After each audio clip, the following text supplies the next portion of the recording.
¿Qué tal? Muy buenas tardes a todas y a todos, espero estén bien. Y bueno, yo soy Alan, licenciado en filosofía, y esto es, una vez más, Hablemos Ideas. Hoy volvemos a tener un episodio de la videoserie del libro 12 reglas para la vida de Jordan Peterson. La regla de hoy es la séptima, y bueno, esta es una muy buena regla que a mí me fascina, y traducida al español, más o menos va algo así como persigue lo que es significativo, no lo que es conveniente. Comencemos. Empecemos por hacer un recuento muy breve de lo que hemos visto del libro. Primero el título, es 12 reglas para la vida, y ahora el subtítulo, un antídoto frente al caos. Entonces, por solo el título y subtítulo podemos asumir que las reglas con las que nos presenta Jordan en este libro van a ser un antídoto frente al caos que hay en la vida, el caos que por así decirlo es inevitable. En otros dos episodios, o en los primeros dos, y en general en las otras reglas, pero los primeros dos los puedes checar aquí, ya hablábamos un poco de qué es esto de orden y caos, que por así decirlo es la dicotomía fundamental que nos presenta Jordan como principios de la experiencia humana en cuanto vivida. Es decir, que según Jordan, toda experiencia humana o toda vivencia humana tiene como fundamentos el orden y el caos. Y es un balance propio entre orden y caos los que nos llevan a una vida plena y entre otras cosas al significado, no a un significado en la vida, por así llamarlo. Otro principio que ya hemos visto en otras reglas y que es de nuevo recurrente y un lugar común tanto en la filosofía como en la religión, como incluso en la psicología, es que la vida conlleva sufrimiento. Algunos dirían que vivir es sufrir. En muchas ocasiones, este sufrimiento es una manifestación, o por así decirlo, un epifenómeno del exceso de caos en nuestras vidas. Claro que un exceso de orden también puede llevar a sufrimiento, pero de nuevo ahorita estamos viendo un antídoto frente al caos. Entonces, comenzando con este principio del sufrimiento como fundamento de la vida, Jordan nos vuelve a llevar al Génesis y a la Biblia que tanto usa para sacar analogías de la vida y nos habla, una vez más, de la expulsión del paraíso, ¿no? De cómo en el momento en el que Dios, cuando nos expulsa, nos condena al sufrimiento, o al menos condena a Adán y a Eva al sufrimiento. A Eva y a las mujeres las condena al dolor del parto y al, por así decirlo, no sé si depender de los hombres sea la expresión correcta, pero sí a, de cierta forma, desear a los hombres, y a los hombres nos condena a tener que trabajar la tierra para poder comer, una tierra que nos va a astillar, que va a tener espinas. Además, este pecado original que nos da la autoconciencia y es la causa de nuestra expulsión de el paraíso, pues también nos hace sentir vulnerables por la autoconciencia. Recordemos, lo primero que hacen Adán y Eva cuando comen el fruto es cubrirse porque se dan cuenta que están desnudos, y esto es darse cuenta de la vulnerabilidad. Y aquí nos dice Jordan que también está la raíz del mal. Por eso es el conocimiento, bueno, el fruto del conocimiento o de la ciencia del bien y el mal. Porque en el momento en el que uno se da cuenta de la vulnerabilidad propia, puede trazar analogías, por así decirlo, con la vulnerabilidad de las otras personas. Y si uno decide abusar de la vulnerabilidad ajena, pues esto ya podríamos hablar de cierta malicia en los actos. Y bueno, sobre esta raíz del mal vamos a ver un poco más adelante, porque es fundamental en esta regla. Y también lo vimos en la regla anterior. Entonces, en una vida humana, una vida en la que el sufrimiento es, por así decirlo, una constante, pues alguna alternativa o alguna respuesta frente al sufrimiento, quizás legítima, podría ser el volcarse en los placeres, ¿no? El buscar placeres que son convenientes. Y de hecho, pues hay filosofías al respecto. El hedonismo es una filosofía que parte de este principio, pero bueno, el hedonismo también es malentendido y probablemente en algún otro momento podremos explorarlo de una forma propia. Entonces, el placer se presenta como conveniente porque al final del día se siente bien y en ello pues, es preferible al sufrimiento. Sin embargo, quizás sea un poco intrascendente. ¿Por qué? Porque escoges placer en vez de otras cosas y quizás el placer, en medida que es inmediato, puede que esté interviniendo con la posibilidad de mejorar tus circunstancias futuras y que en este sentido pueda acrecentar el sufrimiento a futuro. Al final del día, una vida que tiene el placer como su fundamento es una vida que se vive al día, por el momento, por así decirlo. Y todo en esta vida tiene un costo. Y de nuevo, quizás el costo de volverse indulgente en el placer es el de acrecentar el sufrimiento al futuro, el de no mejorar las condiciones futuras. Digamos que se está comprometiendo un futuro que al mismo tiempo es incierto por el placer del presente. Y todo esto no se trata, y bueno, este compromiso del presente por un futuro es una de las grandes críticas que se le ha hecho al cristianismo, incluso a otras religiones, por ejemplo por Nietzsche u otras filosofías, ¿no? ¿Por qué? Porque a veces comprometemos, es una moral del esclavo, así la llamaba Nietzsche, porque comprometemos lo que tenemos, el presente y la posibilidad de gozar la vida por un futuro incierto, quizás por un paraíso que es prometido en la siguiente vida y por lo mismo esta vida no importa. Yo no creo que Jordan nos esté diciendo como, no, es que hay que evitar ser indulgentes en la vida por ganarnos un lugar en el cielo. No, lo que nos está diciendo es más cercano a una persecución de la virtud griega, como yo lo creo que también es criticable y ha sido criticado por filosofías, ¿no?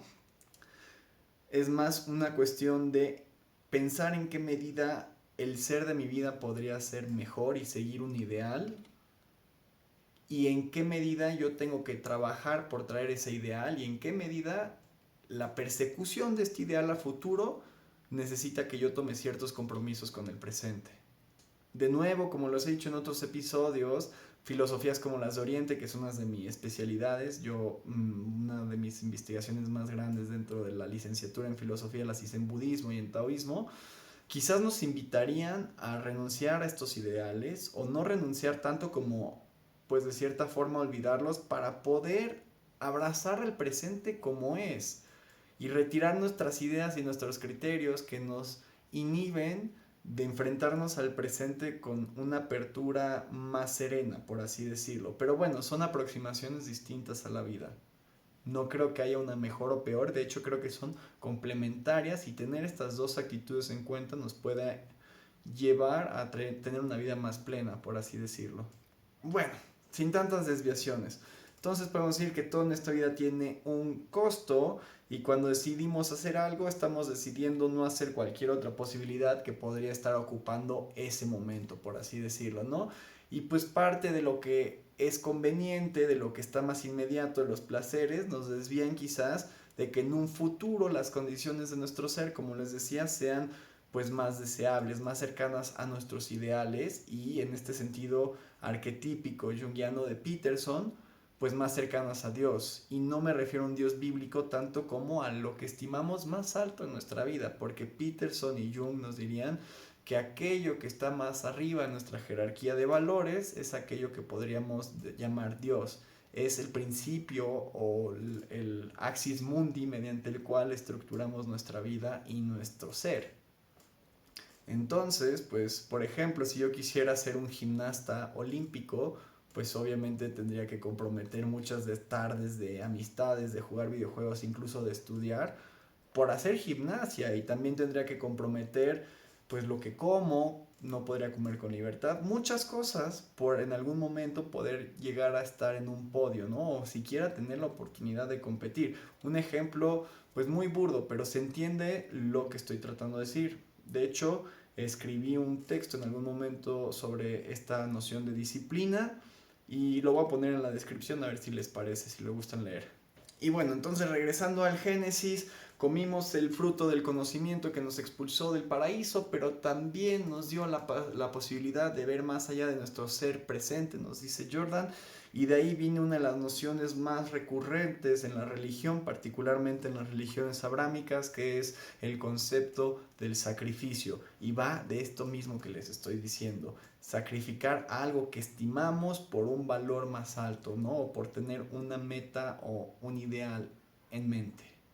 Y ya dentro del contexto de las religiones abrámicas, quizás el ejemplo más paradigmático del sacrificio es el del hijo de Abraham. Si le preguntas, perdón, a los musulmanes, te van a decir que se trata de Ismael, que pues bueno, de ahí vienen los árabes y de ahí eventualmente viene Mahoma. Si le preguntas a los judíos y a los cristianos, te van a decir que es Isaac, su primogénito legítimo, según ellos, ¿no? El hijo de Sara o el hijo de Agar, no importa. El ejemplo paradigmático es Dios le pide a Abraham que sacrifique a su hijo. Y el problema con esto es que Abraham había estado años queriendo tener un hijo y no lo había podido lograr. Y entonces le hace caso a Dios, probando que su fe era verdadera, y justo cuando lo va a matar, Dios manda un ángel y detiene su mano, por así decirlo, y en vez de eso acepta un cordero como sacrificio, pero en ello probó que la fe de Abraham era verdadera y su devoción por Dios también. Hoy en día, si no me equivoco, algo así como alrededor de la mitad de las personas que vivimos, entonces alrededor de 4.000 millones de personas, probablemente más, somos descendientes, por así decirlo, de Abraham, o sea, aunque sea en un sentido ideológico. ¿Por qué? Porque alrededor de la mitad del mundo, si no me equivoco, es más, somos parte de estas tres principales religiones abrámicas. Hay más religiones abrámicas menores, pero estas son las tres principales, ¿no? Las tres más famosas: judaísmo, cristianismo e islam. Y se nota mucho en nuestros nombres. Casi todos, bueno, mucha gente en Occidente lleva nombres de los profetas o de santos. Entonces, pues bueno, ahí está la influencia. Y en toda esta cosmología está como centro la noción del sacrificio. Podríamos decir que en la cultura occidental el tema del sacrificio es central, es fundamental. Peterson nos diría que incluso es gracias a la noción del sacrificio que pudimos llegar a crear la cultura y estados y naciones. Nos dice explícitamente en el texto que en el corazón del contrato social está la noción de sacrificio. Podemos decir, resumiendo un poco todo o sintetizando un poco lo que hemos hablado sobre el sacrificio, que sacrificar es buscar mejores posibilidades a futuro al costo de algunas condiciones presentes. Y bueno, como veíamos en el video anterior de la regla 6, en el que hablamos mucho de Caín y Abel, no todos los sacrificios son igual de útiles, ¿no? Hay sacrificios que, por así decirlo, metafóricamente, no complacen a Dios de igual forma. Y ahí está el problema de Caín y Abel. Dios rechaza los sacrificios de Caín y no los de Abel. Por así decirlo, Abel es digno de la gracia divina y Caín no. Caín es rechazado por Dios y esto vuelve que Caín se vuelva completamente resentido y en ello que deliberadamente planea una suerte de venganza frente al ser, frente a Dios y a su hermano, y mata a su hermano por este resentimiento, ¿no? Es un acto de maldad, pero por así decirlo, Caín se siente injuriado por Dios, siente que su vida es injusta, no entiende por qué Dios no es capaz de aceptar sus sacrificios. Y cuando se lo dice, Dios le dice, es que no solo tus sacrificios son inadecuados, es que también estás, pues por así decirlo, volcándote en el vicio y en el pecado. Entonces, desde este sentimiento de injusticia que lleva al resentimiento de Caín, pues bueno, rechaza la posibilidad de tomar su responsabilidad por hacer mejores sacrificios, por así decirlo, y buscar una mejor vida, y en ello dice a la mierda Dios, y mata a su hermano. Y esto es algo que he pensado mucho recientemente, que hay un real reto en atravesar la vida y toda la tragedia, momentos injusta que trae la vida, y, y vivir sin, por así decirlo, corromperse, ¿no? Sin volverse un monstruo de piel gruesa o sea, digamos que es realmente sorprendente la capacidad de hacer el bien del ser humano a pesar de las dificultades y la tragedia inherente a la vida, del sufrimiento humano que es tan común. Pero bueno, al final del día, recibir una injusticia no justifica que hagamos otra injusticia, ¿no? Y esto los griegos nos lo habían dejado muy en claro. Y bueno, por todo esto también es que es tan significativo el ejemplo del sacrificio de Abraham, porque todo lo que había querido era un hijo, Dios se lo da y luego Dios le dice, sacrifícalo, desvívelo. Y no, Abraham lo estaba dispuesto a hacerlo, porque, y por eso es quizás un ejemplo arquetípico del devoto de las religiones abrámicas, porque está dispuesto a sacrificar lo más importante para él en nombre de un bien mayor, por así decirlo. Una vez más, yo no soy padre, entonces no me imagino lo que sería sacrificar un hijo, pero no creo que haya muchos sacrificios más grandes, quizás el de la vida propia y ya, pero ni siquiera necesariamente ese. Y es parte del ser humano el tener que llegar a, por así decirlo, sacrificar a nuestros hijos, creo yo, y sacrificar es una palabra interesante porque los tenemos que entregar a una cultura que no va a querer lo mejor para ellos y que también puede llegar a dañarlos y destruirlos. Y de hecho, este es el caso del sacrificio de Jesús, por así decirlo. Dios Padre lo manda al mundo y ahí es destruido por el mundo. Y también es el caso de María. Llora nos pone el caso, bueno, el ejemplo, perdonen por la redundancia, de la piedad de Miguel Ángel, en el que está María deteniendo a su hijo y lo está viendo pues masacrado por lo que le pasó por el mundo, ¿no? Cómo lo destruyeron. Y esto pasa con las mamás. Las mamás saben que entregan a su hijo, a sus hijos al mundo y es un sacrificio, ¿no? Porque está ahí la tentación de detenerlos y querer consumirlos, por así decirlo. Pero al final del día saben que lo mejor para ellos es dejarlo ir y pues en ello tienen que sacrificarlos. Es una forma un poco simbólica de ponerlo. Otro ejemplo paradigmático del sacrificio en Occidente es el de Sócrates. A mí me encanta este ejemplo y seguramente lo vamos a ver más adelante. Varios de los diálogos de Platón van relacionados con la muerte de Sócrates. Y bueno, Sócrates fue condenado por impiedad y por corromper a las juventudes, si no me equivoco, ¿no? Y por ello le dieron varias opciones en su juicio, pero Sócrates, en vez de querer argumentar como en su favor para zafarse la condena, digamos que ligado a su ideal, hablando con su daimon, que por así decirlo era su voz interior, su conciencia, la voz de su conciencia, él, por así decirlo, en inglés dicen double down, él dice, no, esto es lo correcto, entonces voy a demostrarles que estaba haciendo lo correcto con lo que estaba persiguiendo en mi vida, y entonces en su juicio, en vez de buscar zafarse, hace más filosofía y sigue demostrando por qué hace lo que hace, por qué es un crítico de la cultura. Por eso corrompe a las juventudes y es impiedoso, porque es un crítico de la cultura al final del día. Y luego, más adelante, Sócrates tiene la oportunidad de escaparse cuando está en la cárcel antes de que lo hagan beber la cicuta, que es el veneno que se toma al final del día para morirse. Tiene la oportunidad de escaparse y dice, no, yo decidí vivir esta vida y era la vida correcta que me correspondía vivir y me puedo ir con gracia, muriendo como un mártir, por así decirlo, y pues al final del día sí, es un mártir de la filosofía, es por así decirlo el santo patrón de la filosofía, porque puso su ideal, el que estructuró su vida como filósofo, como el arquetipo del filósofo, antes que su vida misma. Sócrates aceptó su destino y murió una muerte heroica, si lo quieren ver así, desde una perspectiva muy romántica. Y bueno, justamente esta decisión de Sócrates, creo yo, es un ejemplo paradigmático también de lo que nos invita a hacer Jordan con esta regla. Perseguir lo que es significativo y no aquello que es conveniente. Quizás hubiera sido conveniente para Sócrates escapar con su vida y huir de Atenas y dedicarse a otra cosa o lo que fuera, pero para él era más significativo perseguir lo que él consideraba como la virtud y el bien, ¿no? Y la belleza que hay en el bien, sus ideales. Es un ejemplo clásico de la persecución de la virtud que está presente no solo en Sócrates, sino también en Platón y en Aristóteles y en otras escuelas de filosofía clásica de la antigua Grecia y después, como podrían ser los estoicos, ¿no? Ellos también basaban su vida en la búsqueda de la virtud y de ser una buena persona al final del día. Buscar lo que es, lo que trasciende lo conveniente, aquello que es significativo.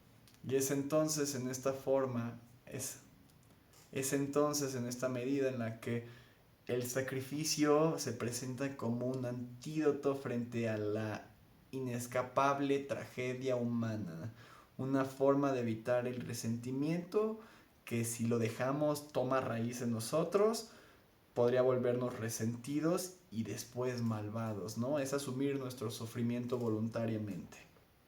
es mediante la asunción de nuestro sufrimiento presente y la búsqueda de trascenderlo por un ideal, digamos, pues sí, que lo trasciende, valga la redundancia, que podemos justificar nuestra vida y que encontramos un significado mayor. Curiosamente, Nietzsche, que es un crítico de las virtudes clásicas o de algunas filosofías clásicas y de la religión cristiana, también de cierta forma fundamenta su filosofía de vida del superhombre de esta forma, ¿no? Porque el superhombre es también capaz de abrazar el sufrimiento, de amar al destino, como dice Amor Fati, que de hecho es una noción estoica que él retoma, mediante la persecución de un carácter renovado, de una renovación de lo que es capaz de hacer el hombre, ¿no? Por eso es el superhombre. La diferencia con Nietzsche es que él busca que primero abracemos esta vida, entonces que no lo hagamos por una vida después de la muerte, como podría ser el cielo cristiano, y segundo, que lo hagamos mediante lo que él llama la transvaloración de los valores, ¿no? El destruir los ídolos de la cultura, por así decirlo, los valores que nos arrojan como preferibles, y el escoger nosotros deliberadamente los valores mediante los cuales vamos a escoger guiar nuestra vida y regir nuestro ser. En este sentido es muy filosófico porque es contracultural. Ofrece el, ok, voy a poner esta inercia de la cultura en tela de juicio, voy a poner pausa, voy a ver qué es bueno y qué no, y me voy a quedar con lo bueno y con lo que yo deseo. Pero no lo voy a hacer porque me lo dijeron, lo voy a hacer porque yo lo considero loable, digno de ser perseguido en una vida. Y porque si yo volviera a vivir este momento a través de la eternidad, esta seguiría siendo mi elección. Y bueno, también quienes conocen a Viktor Frankl y la logoterapia, que literalmente es la terapia basada en un sentido, pues también va un poco de esto. Se trata de buscar un sentido que trascienda el presente para que pueda justificar la vida en sus peores momentos. Viktor Frankl escribió El hombre en búsqueda de sentido, en el que narra parte de sus experiencias en un campo de concentración, y el insight, se me ha ido una palabra adecuada en español para nombrarlo, pero el insight psicológico que pudo sacar de estas experiencias y de estas vivencias. Y justo en gran medida tiene como centro esto. Un significado mayor es necesario para justificar la tragedia de la vida. Entonces, teniendo la posibilidad de actuar de forma conveniente, también tenemos la alternativa de actuar de una forma que quizás comprometa este presente conveniente por un futuro en el que el cielo esté más cercano a la tierra, o por un ideal que trasciende mi sufrimiento y mi vida, por así decirlo, ¿no? Dios, como les decía, el principio más alto que tenemos en nuestra vida. De nuevo, y bueno, otra vez se los he dicho a lo largo de esta videoserie, el lenguaje que usa Jordan es claramente religioso, y es claramente religioso además en un sentido judeocristiano, aunque también ahí tiene muchas referencias al Tao Te Ching, pero bueno, claramente judeocristiano, y esto pues obviamente lo pone sujeto a críticas, pero creo que se pueden hacer analogías eh, seculares, ¿no? Desapegadas a esta necesidad de una tradición religiosa explícita. Y también es verdad que no todo lo que está en la religión es malo, obviamente, ¿no? Tiene un valor altísimo la religión, y esto lo digo para la gente que no es religiosa, porque la gente que es religiosa, obviamente, no creo que falte decirles que la religión puede aportar cierto valor a su vida y a la cultura, que de hecho en el capítulo Jordan hace un espacio para hablar del bien que ha traído la religión judio-cristiana a la cultura occidental, a pesar de toda la posible corrupción que ha tenido una iglesia en particular en la historia, o las iglesias, pues son instituciones humanas al final del día, y en ello están susceptibles a la corrupción como cualquier otra institución humana. Al final del día, fueron las religiones en gran medida las que nos ayudaron a poner un principio como el de la dignidad humana, en el cual pudimos empezar a pensar abandonar la esclavitud, a pesar de que hemos de decir y dejar muy en claro que hoy en día es el momento en el que más esclavos hay en el mundo. No sé si tú, que me estás viendo, lo sabías, pero sí, hoy en día la esclavitud moderna, como se le llama, hace que tengamos más que nunca esclavos en el mundo. Pero bueno, por mucho tiempo Occidente sí pensó en erradicar la esclavitud y también, por ejemplo, en la posibilidad de amar a tu enemigo, ¿no? De tratar y reconocer su humanidad a pesar de que estés en guerra con él. Y por lo mismo llegamos a crear instituciones como los derechos humanos universales, instituciones como leyes de guerra, que en tiempos previos hubiera sido impensable. Y bueno, obviamente no todo ha estado bien con lo que hemos instituido y tomado de las religiones, pero sin embargo sí han sido centrales en una suerte de moral que al mismo tiempo se ha vuelto secular y que nos ha tratado de buscar uniformarnos de cierta forma bajo principios que creemos loables como humanidad, porque por nuestra razón parecen buenos, porque podemos reconocer la humanidad en las demás personas y en el mismo tiempo, como dice la ley de oro, tratarlos como nos gustaría que nos traten. Y creo que es desde esta perspectiva, la del sufrimiento del prójimo, que no deberíamos de negar, que podemos plantar un mal más o menos objetivo, ¿no? El sufrimiento causado por el simple hecho de causar sufrimiento está mal. Y en el mismo sentido, buscar erradicar gran parte del sufrimiento humano, sobre todo el sufrimiento más innecesario, parece ser una buena acción, una buena alternativa o una buena forma de guiar la vida. Los juicios de Nuremberg, perdonen, otra vez es un ejemplo de cómo pudimos ponernos de acuerdo en que hay acciones que más allá del contexto están mal por las atrocidades que pasaron en algunos de los campos de concentración y en la Alemania nazi. Podemos ponernos de acuerdo en que, digamos, como humanos es imposible justificar que esas cosas sucedan. Y bueno, toda esta deambiguación del lenguaje religioso tiene un poco que ver con el hecho de que si bien la razón instrumental y la ciencia moderna nos han traído un avance nunca antes visto en las condiciones de vida humanas y un mejoramiento de las condiciones de vida humanas básicas que nunca habíamos visto, de nuevo sin precedentes, al mismo tiempo en todas estas herramientas que nos dieron, como las armas de fuego y eventualmente la bomba atómica, también fueron incapaces desde la ciencia, enseñarnos cómo usarlas, ¿no? De, por así decirlo, darnos una moral basada en este positivismo, pues, de la razón instrumental, no sé cómo más llamarlo. Entonces, la ciencia nos ha mejorado la calidad de vida, sin embargo, no nos da muchas alternativas o indicaciones sobre cómo vivirla y de qué sentido perseguir en la vida. Y por eso Jordan hace tanto énfasis en el lenguaje religioso, porque cuando se trata de ética, quizás es una de nuestras mejores fuentes, la religión. Obviamente, como filósofo, debo decir que la filosofía también está ahí y no creo que estén peleadas. De hecho, creo que gran parte de mi interés filosófico viene también por la religión y entonces me parece una buena forma de complementar ambas y por eso también me gusta Jordan y lo que hace. Todo esto es una invitación a, como dirían en inglés, no tirar el bebé con el agua de la bañera porque las religiones han aportado mucho valor a la cultura occidental, a nuestras vidas. Y hablo de las religiones occidentales porque en Oriente también las filosofías religiosas como son el taoísmo y el budismo, que hay veces que se manifiestan de forma más filosófica y hay veces que se manifiestan de forma más religiosa, pues también han tenido como papel central el mejorar la calidad de la vida de la gente que sigue estas creencias. Y bueno, todo esto nos lleva a pensar que podemos buscar una mejor vida futuro y traer, por así decirlo, el cielo a la tierra, que podemos perseguir una meta que consideremos moralmente buena y ponerla como el principio que rige nuestra vida y en ello buscar evitar el sufrimiento innecesario de la vida, reaccionar de forma heroica frente a la tragedia y el sufrimiento y la maldad de la vida humana y en ello pues justificar nuestra vida incluso en sus peores condiciones. Y así es como nos diría Jordan que se trae significado a la vida.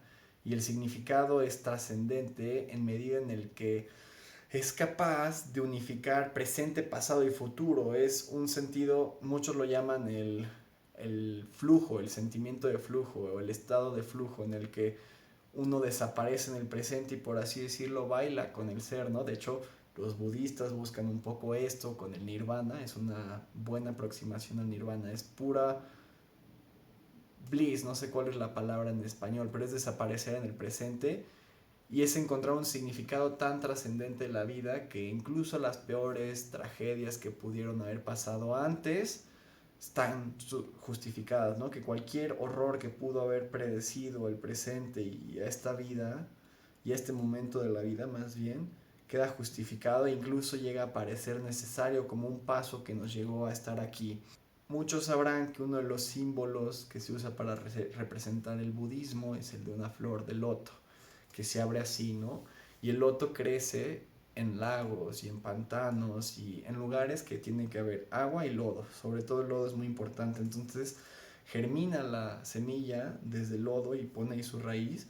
Y entonces la cápsula de la flor atraviesa el lodo y luego sale del agua y eventualmente atraviesa la superficie y se abre pristina, limpia.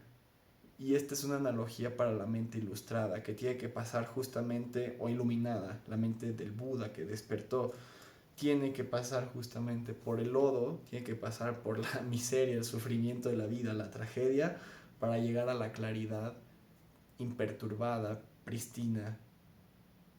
Y solo así se entiende. Y de hecho, escoge el loto porque huele muy rico, y a pesar de que de nuevo pasa por todo este lodo, se abre limpio, ¿no? Es una flor bellísima, huelen delicioso, y hay tradiciones en algunos lugares en donde el budismo y los lotos se juntan, en los que todas las mañanas, porque los lotos se abren en la mañana y se cierran en la noche, la gente va a los lugares, a los estanques donde hay lotos, y busca tratar de escuchar cómo se abren los pétalos, porque pues una flor abriéndose no hace mucho ruido y es un acto de presencia y de ilustración.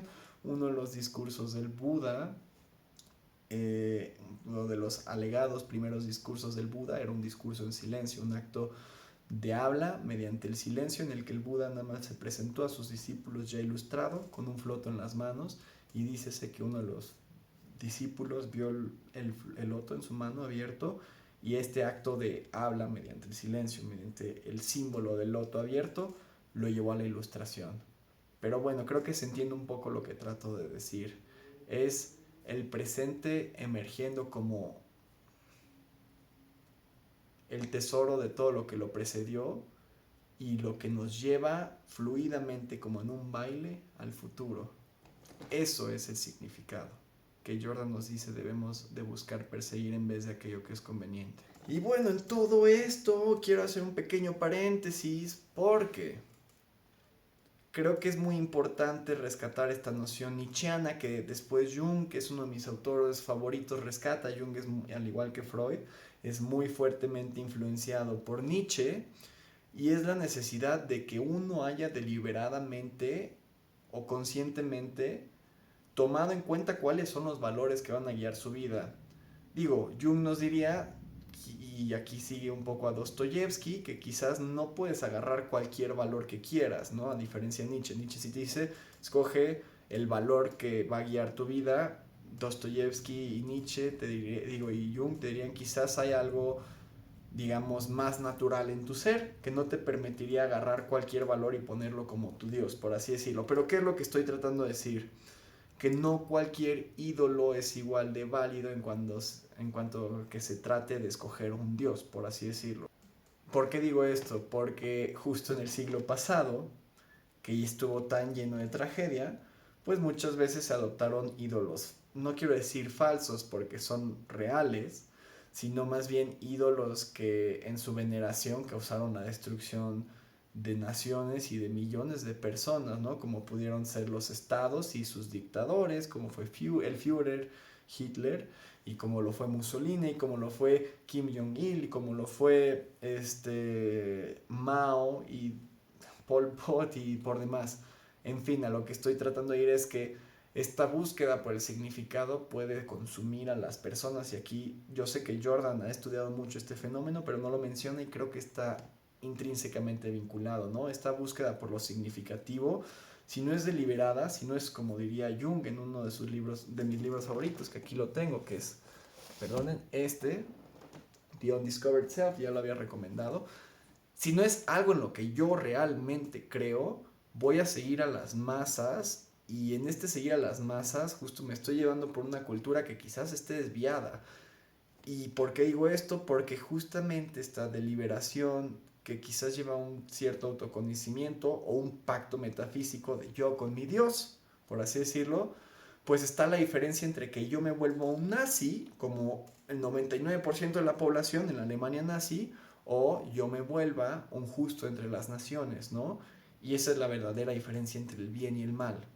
La capacidad de uno ser consciente de cuáles son los valores reales que uno piensa que son válidos y no nada más dejarse llevar por lo que los demás escogen para uno, ¿no?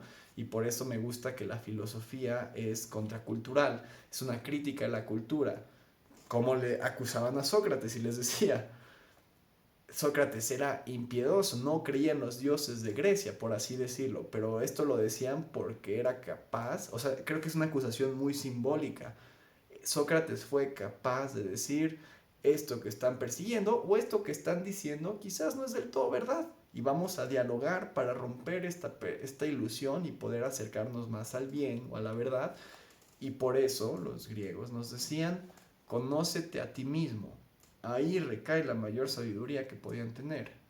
Entonces, significado sí, pero guiado por algún principio, un Dios, un principio más alto que ha sido deliberado conscientemente y frente al cual uno ha escogido hacer este pacto, no un significado meramente cultural impuesto por los demás.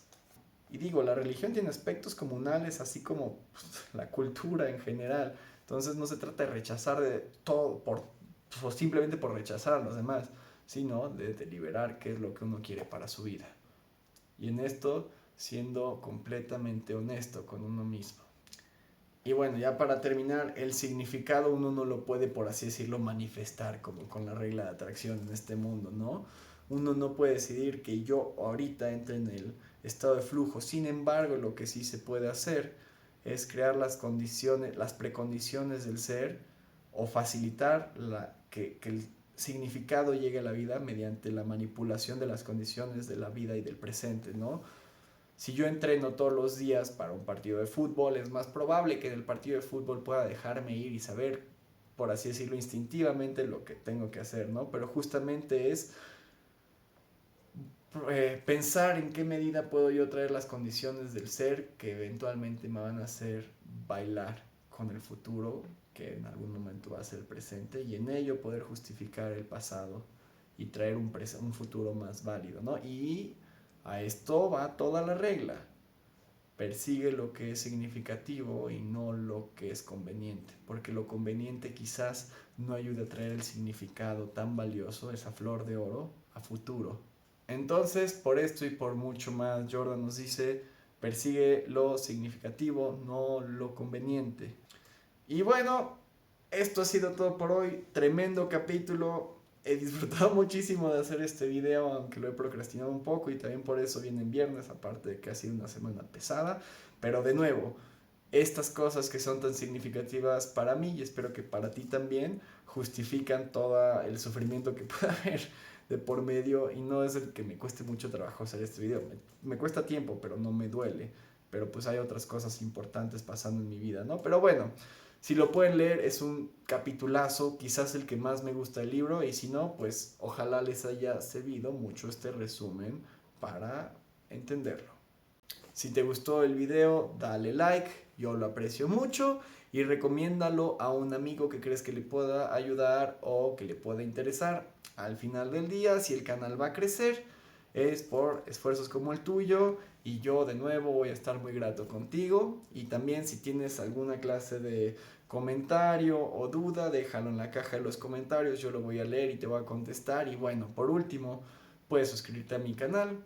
Todos los jueves, o como este es el caso, los viernes, voy a estar subiendo videos como este, primero acabando con esta videoserie y ya veré qué más traigo, filosofía, conocimiento, desarrollo personal, lo que también te interese a ti, si tú me dejas comentarios, pues ahí podríamos ver qué onda, ¿no? Algún momento voy a hablarles de budismo y bueno, ya no quiero seguir haciéndole el cuento largos, gracias por verme.